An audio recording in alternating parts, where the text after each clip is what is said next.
మనకి కనిపించడం లేదు అంటే మన కన్ను చూడలేకపోతోందని అర్థం, లేదని కాదు. శ్రీకృష్ణుణ్ణి దేవుడు అని ముద్ర వేసి మనిషికి నేలకి దూరం చేయొద్దు. He is biologically born and brought up on this earth. ఆయన అపార మేధ, ఉన్నత విలువలతో జన్మ తీసుకుని ఈ నేల మీద నడిచిన మనిషి. అతను చెప్పిన ధర్మం మతం కాదు, మన జీవితం. గీతతో కోట్ల మందికి దారి చూపించిన అతనికన్నా గురువెవరు?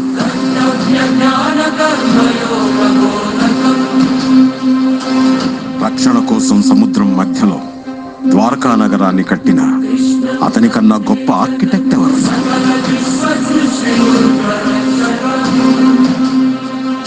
చూపుతోనే మనసులోని మాట చెప్పే అతనికన్నా గొప్ప సైకాలజిస్ట్ ఎవరు?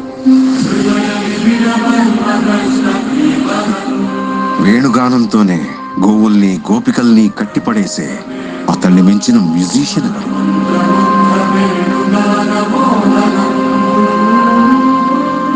నిత్యారోగ్యంతో ఉండే సూచనలు చెప్పిన అతనికి మించిన డాక్టర్ ఎవరు? ధర్మం కోసం యుద్ధం చేయమని చెప్పిన అతన్ని మించిన వీరుడెవరు? కరువు కష్టం తెలియకుండా చూసుకున్న అతన్ని మించిన రాజెవరు? హోమయాగాలతో వర్షం తెప్పించిన అతనికన్నా ప్రకృతిని అర్థం చేసుకున్న క్లైమటాలజిస్ట్ ఎవరు? అన్కంట్రోలబుల్ ఆర్పిఎంతో తిరిగే సుదర్శన చక్రాన్ని కంట్రోల్ చేసే అతనికి మించిన కైనెటిక్ ఇంజనీర్ ఎవరు?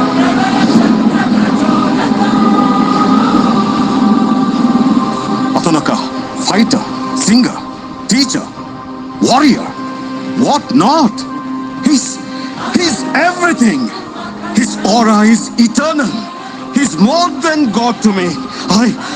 I worship His excellence.